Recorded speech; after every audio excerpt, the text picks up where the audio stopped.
सम्पूर्णमा हार्दिक नमस्कार। म राजकुमार राई, ईपीएस कोरिया शाखा ग्वारखु निर्देशक।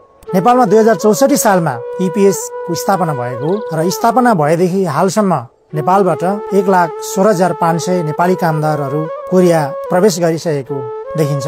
कोरियाबाट प्राप्त रेमिट्यान्सले नेपालको कुल गारस्थ उत्पादनमा ठूलो योगदान पुर्याएको समेत छ। एचआरडी कोरियाको भनाइ अनुसार कोरियामा समेत इकोनोमिक डेभिएसनले गर्दा अहिले अघिल्लो वर्षभन्दा यो वर्ष नेपाली कामदारहरूको छनौट कम मात्रा भएको छ र ईपीएस प्रणाली एउटा यस्तो प्रणाली हो जुन अत्यन्तै स्वच्छ, सक्षम, भरपर्दो, पारदर्शी र विश्वसनीय छ। यस प्रणालीमा बिचौलिया, घुसपेट, हस्तक्षेप, भनसुन हुनै सक्दैन र यो ईपीएस प्रणालीलाई आगामी दिनमा अझ प्रभावकारी बनाउँदै मुलुकमा रेमिट्यान्सको योगदान बढाउन र मुलुकको समृद्धि हासिलमा ईपीएसलाई अत्यन्त सशक्त बनाउन आवश्यक रहेको समेत अनुरोध गर्दछु। नमस्कार, म कमल राज श्रेष्ठ, शाखा अधिकृतको रूपमा ईपीएस कोरिया शाखामा कार्यरत छु। ईपीएस सम्बन्धी धेरै जिज्ञासाहरू, प्रश्नहरू उठ्ने गरेको छ। यस सम्बन्धमा केही स्पष्ट पार्न गइरहेको छु। ईपीएसलाई गाइड गर्ने भनेको नेपाल सरकार र दक्षिण कोरिया सरकार बीच सन् 2007 मा भएको सम्झौता मेमोरेन्डम अफ अन्डरस्ट्यान्डिङ MOU र रोजगार अनुमति प्रणाली सञ्चालन तथा व्यवस्थापन निर्देशिका 2065 मा जारी भएको। यो पहिलो पटक 2073 मा संशोधन भयो र अन्तिम पटक 2078 सालमा संशोधन भएर कार्यान्वयन रहेको अवस्थामा छ। यही कानुन अनुसार हामीले ईपीएस प्रणाली सञ्चालन गर्ने हो। त्यस उक्त दुईटा कानुनमा जे जति कुराहरू उल्लेख भएको छ त्यो अक्षरशः पालना गरेर ईपीएस प्रणाली सञ्चालन गर्ने विषय यहाँहरूलाई निवेदन गर्न चाहन्छु। र यो ईपीएस को विषयमा धेरै प्रश्नहरू उठ्ने गरेको छ। जुन कोरियन भाषा परीक्षा उत्तीर्ण गरेर रोस्टरमा बस्नुभएको छ उहाँहरूको फाइल चाहिँ कम्पनी अथवा रोजगारदाता कहाँ पुगेन भन्ने धेरै गुनासोहरू आइरहने गरेको छ। त्यो सम्बन्धमा एउटा निश्चित मापदण्ड छ। रोस्टरमा रहेका श्रमिकहरूलाई त्यहाँको रोजगारदाता, दक्षिण कोरियाको रोजगारदाताको कामको प्रकृति अनुसार कुन कुन मापदण्ड भएको श्रमिकलाई छनौट गर्ने हो भन्ने कुरो त्यहाँको रोजगारदाताले निर्धारण गर्नुहुन्छ र त्यो निर्धारण भए अनुसार रोस्टरमा भएको श्रमिकहरूको विवरण माग गर्छ। यसरी माग गर्ने दुईवटा तरिकाले माग गर्छ। एउटा, त्यहाँको रोजगारदाताले स्वयं आफै कोरियामा रहेको जब सेन्टरहरूमा आफै उपस्थित भएर उहाँहरूले तोकेको निर्धारण गरेको मापदण्ड अनुसार यति श्रमिक हामीलाई चाहियो भनेर माग्नुहुन्छ र त्यहाँबाट सिधै उहाँहरूले त्यहाँको जब सेन्टरले पठाउँछ र यसरी पठाइसकेपछि श्रमिकहरूको आइडीमा जुन परीक्षा दिन साथ उहाँहरूले आफ्नो आइडी बनाएको हुन्छ त्यो आइडीमा उहाँहरूले छानेपछि इस्यु भनेर देखाउँछ। यसरी सिधै छान्ने अवस्थामा चाहिँ अरू श्रमिकहरूको आइडीमा चाहिँ मेडिएसन भन्ने देखाउँदैन। त्यसैले अर्को छान्ने तरिका चाहिँ रोजगारदाताले आफ्नो कामको प्रकृति अनुसार मापदण्ड तयार गर्छ र त्यो मापदण्ड अनुसार उहाँलाई कुन उमेरको, कुन उमेर समूहको, कति तौल भएको, कति हाइट भएको, कुन देशको, कुन जेन्डरको र एकपटक कोरिया गएर फर्केको हो कि कोरियै नगएको हो भन्ने यसरी मापदण्ड बनाउँछ र त्यो मापदण्ड तयार गरेर उहाँहरूले अनलाइनबाट पठाउँछ त्यहाँ जब सेन्टरमा। त्यो जब सेन्टरले चाहिँ उहाँले तोकेको मापदण्ड जस्तै रोजगारदाता कम्पनीले 3 जना श्रमिक माग्यो भने जब सेन्टरले 9 जना श्रमिकहरूको विवरण अनलाइनबाटै पठाइन्छ र यसरी 9 जना जसको नाम रोजगारदाता कहाँ गयो उहाँहरूको आइडीमा मेडिएसन भन्ने देखाउँछ र त्यो रोजगारदाताले कति समय लगाएर छनौट गर्छ। त्यो छनौट नगरेसम्म श्रमिकहरूको आइडीमा मेडिएसन देखाउँछ र छनौट गरिसकेपछि जो छनौटमा पर्नुभयो उहाँहरूको आइडीमा इस्यु अथवा हायर भन्ने देखाउँछ र छनौटमा पर्न नसक्ने श्रमिकहरूको आइडीबाट त्यो मेडिएसन गायब हुन्छ र फेरि फर्केर रोस्टरमै आएर बस्छ। यसरी छनौट गर्ने हो। यसरी रोजगारदाताले तोकेको मापदण्डमा परेको श्रमिकहरूको विवरण जसको श्रमिकहरू कहाँ गयो रोजगारदाता कहाँ गयो उहाँहरूको फाइल कम्पनीमा पुग्छ र त्यो रोजगारदाताले तोकेको मापदण्डमा नपर्ने श्रमिकहरूको फाइल चाहिँ कम्पनीमा पुग्दैन। यस कारणले त्यो कम्पनीमा फाइल पुगेन भन्ने कुरो चाहिँ त्यो एकदमै त्यो सिस्टमेटिक त्यो ढङ्गले चाहिँ जाने भएको हुनाले कसैको हातमा कसैले पठायो पठाएन भन्ने कुरो यो निर्भर गर्दैन र यो सिस्टमबाटै छानिने भएको हुनाले रोजगारदाताले तोकेको मापदण्डमा पर्ने श्रमिकहरूको फाइल जाने भयो र त्यो अनुसारको छनौटमा पर्ने हो, नपर्नेहरूको छनौटमा पर्दैन। यसरी यो प्रश्नहरू उठिरहेको छ, यस विषयमा क्लियर गरे। अर्को चाहिँ धेरै श्रमिकहरू चाहिँ कोरियन भाषा परीक्षा उत्तीर्ण गरेपछि 2 वर्षसम्मको रोस्टरमा बस्ने अवधि हुन्छ। पहिलो 1 वर्षमा बस्नको लागि उहाँहरूले सम्पूर्ण प्रक्रिया पुर्याएर पहिलो अवधि 1 वर्षको लागि रोस्टरमा बस्छ र त्यसको लागि ID1 क्रिएट हुन्छ। उहाँहरूलाई त्यहाँको रोजगारदाताले छनौटमा पर्नुभयो अथवा LC आयो, CCBI आयो भने सबै विवरण चाहिँ श्रमिकको ID1 मा आउँछ। जसले पास गरेर पहिलो सुरुको वर्षमा रोस्टरमा बस्नु भएको छ उहाँहरूको ID1 क्रिएट हुन्छ र त्यो ID मा आउँछ र फेरि 1 वर्षभित्र छनौटमा पर्न नसकेर अर्को वर्ष रोस्टरमा बस्नको लागि उहाँले फेरि मेडिकल गरेर पुलिस रिपोर्ट बनाएर त्यो फर्म भर्नुहुन्छ। त्यसपछि उहाँको ID2 क्रिएट हुन्छ र उहाँहरूको अब सम्पूर्ण विवरण ID2 मा आउँछ। त्यसैले धेरै श्रमिकहरूले चाहिँ ID1 मै हेरेर बस्ने भएको हुनाले ID2 मा आएको इन्फर्मेसनहरू मिस गरेर उहाँहरूको अवसर चाहिँ गुमाउने गरेको अवस्था छ। त्यसैले जुन साथीहरूले 2 वर्ष अर्को वर्षको लागि रोस्टरमा बस्नु भएको छ दोस्रो वर्षको लागि त्यसको अवस्थामा ID2 हेरेर आफ्नो विवरण अपडेट गरेर त्यो LC भर्ने CCBI भर्नेहरू काम गर्नुपर्नेछ भन्ने विषयमा पनि मैले अनुरोध गरेँ। र अब कोरिया G2G प्रणालीबाट जाने दक्षिण कोरिया जाने श्रमिकहरूले चाहिँ एकदमै न्यून लागत तिर्नुपर्ने हुन्छ। यसको स्पष्ट नेपाल सरकारले निर्णय गरेर तोकेको छ जुन पारदर्शी पनि छ। टोटलमा 1 लाख जति करिब 1 लाख जति लाग्छ र त्यसको लागि चाहिँ सुरुमा परीक्षा फर्म भर्नलाई $28 बराबरको नेपाली रुपियाँ तिर्नु पर्यो। उहाँहरू जो परीक्षामा पास हुनुभयो कोरियन भाषा परीक्षामा पास हुनु भएपछि उहाँहरूले स्किल टेस्ट दिनुपर्छ। त्यसको लागि कुनै शुल्क लाग्दैन। स्किल टेस्टबाट पनि उत्तीर्ण हुनु भएपछि उहाँहरूले मेडिकल गर्नुपर्ने हुन्छ। नेपाल सरकारले 4 वटा अस्पतालहरू तोकिएको छ।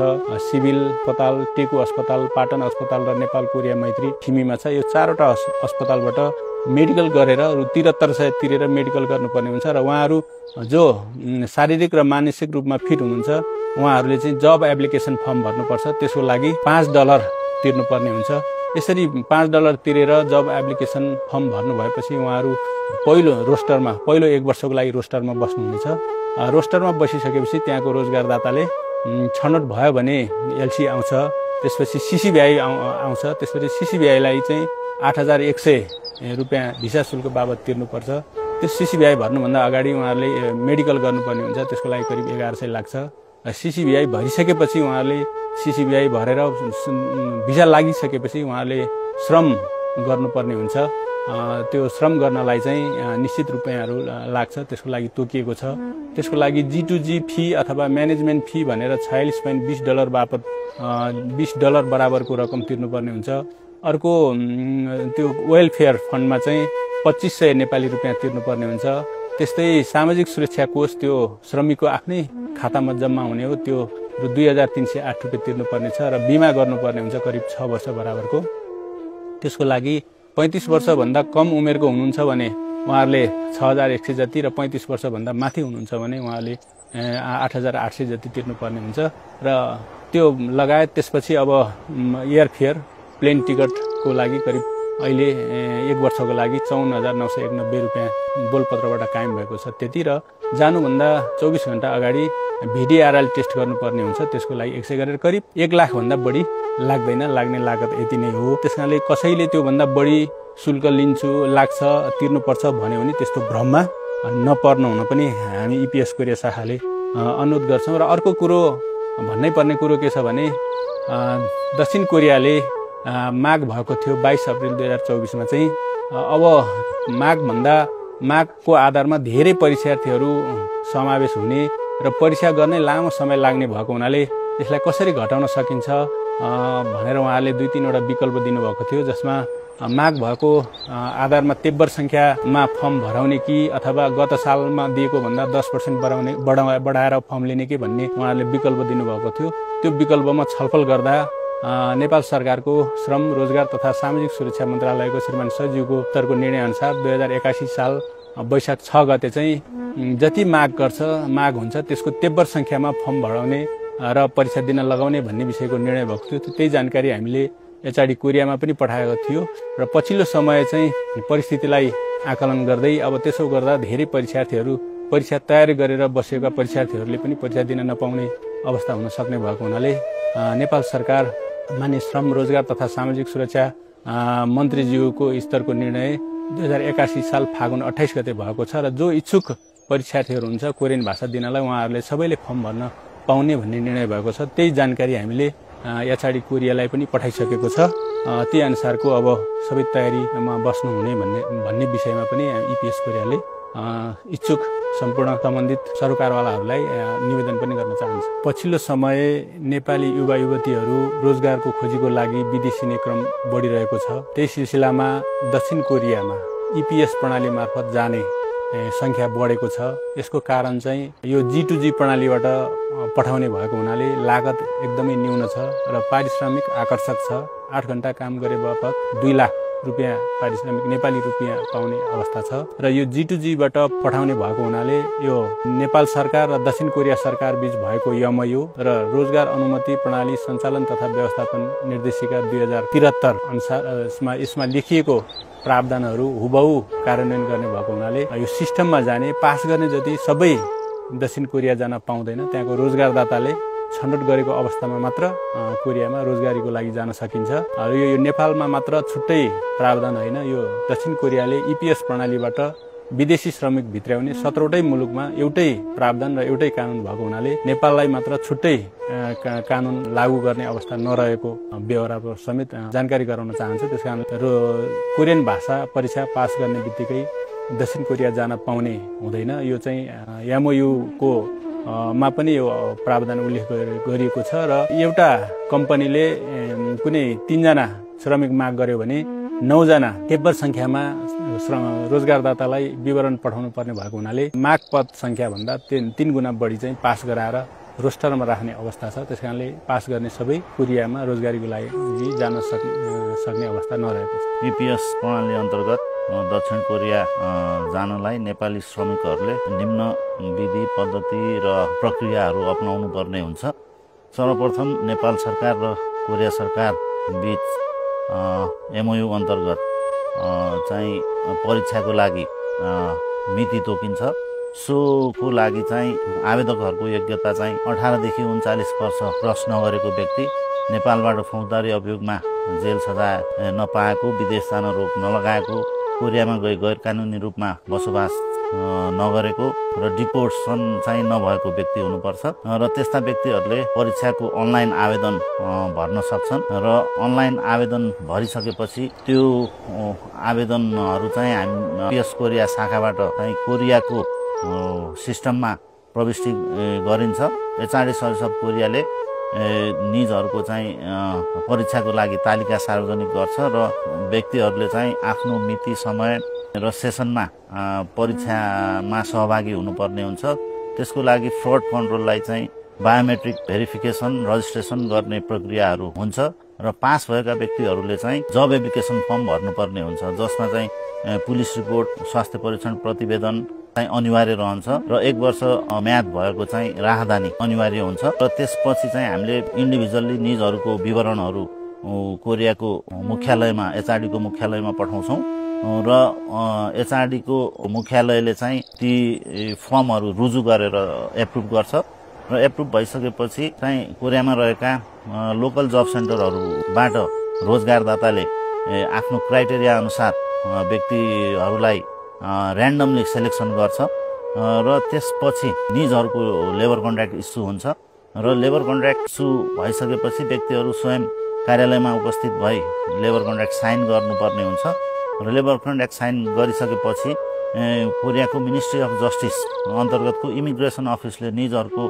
प्रत्येकको इन्डिभिजुअल चाहिँ CCVI इस्यु गर्ने गर्छ र CCVI इस्यु भइसकेपछि निज व्यक्तिहरूले चाहिँ आफ्नो राहदानी अनि फेरि पुलिस रिपोर्ट, मेडिकल रिपोर्ट आदि आवश्यक कागजातहरू समावेश गरेर CCVI को फर्म भरि कार्यालयमा दर्ता गराउनु पर्ने हुन्छ र त्यही बेला चाहिँ निजहरूले चाहिँ 1 हप्ताको आइतबारदेखि शुक्रबारसम्मको 1 हप्ते तालिम NAVT हाम्रो भैँसी पार्टीको तालिम केन्द्रमा गई तालिम लिनुपर्ने हुन्छ र त्यसपछि चाहिँ निजहरूको भिजा लगत्तै रवि भवनमा भएको कोरियन दूतावासले चाहिँ निजहरूको भिजा स्ट्याम्पिङ गर्ने कार्य गर्छ र त्यसपछि निजहरूको उडानको प्रक्रियालाई मानसिक र फिजिकल्ली तयार भइसकेपछि कोरियाबाट नै अन्तिम उडान आउने गर्छ र त्योभन्दा अगाडि चाहिँ श्रम स्वीकृतिका कामहरू सबै हाम्रो फेमिस सिस्टमबाट निजहरूले सम्पन्न गरिसक्नुपर्छ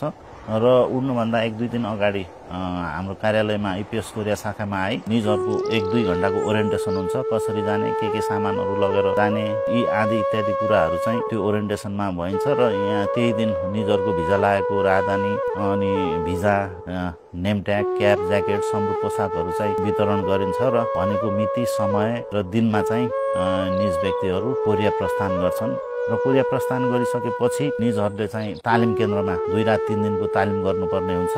सो तालिममा Korean culture, health and safety सम्बन्धी यस्ता विषयहरू चाहिँ को तालिम लिनुपर्छ 2 रात 3 दिनको र तेस्रो दिनको दिन चाहिँ रोजगारदाता आएर निजहरूलाई आफ्नो कम्पनीमा लैजाने प्रक्रिया हुन्छ र यो चाहिँ हजुरको रेगुलरको लागि भयो। जस्तै कोही व्यक्ति एउटा कार्यकाल सकेर फेरि पुनः जान इच्छुक छ भने त्यस्तो व्यक्तिहरूले फेरि सिबिटी परीक्षा दिनुपर्ने हुन्छ र कोरियामा 3 वर्ष प्लस बसेर बोनस भिसा थपेर लिगल रूपमा नेपाल फर्केको व्यक्तिहरूले पनि फेरि सिबिटी दिएर त्यो प्रक्रियाबाट पनि जान सक्छन्। त्यस्तै कमिटेड वर्कर भन्ने छ, प्रतिबद्ध कामदारहरू, जुन व्यक्तिले कोभिड पछि चाहिँ 1 वर्ष एउटै कम्पनीमा कम्पनी परिवर्तन नगरिकन अन्तिम कम्पनीमा 1 वर्ष काम गरेको छ भने त्यस्ता व्यक्तिहरूले चाहिँ पुनः नेपाल फर्केको 1 हप्ताभित्र हाम्रो कार्यालयमा आएर अराइभल रिपोर्ट पेश गर्ने र त्यसको 1 महिना पछि पुनः त्यो व्यक्ति परीक्षा नदिइकनै पुनः जान पाउने प्रावधान छ। यो 3 तरिकाबाट चाहिँ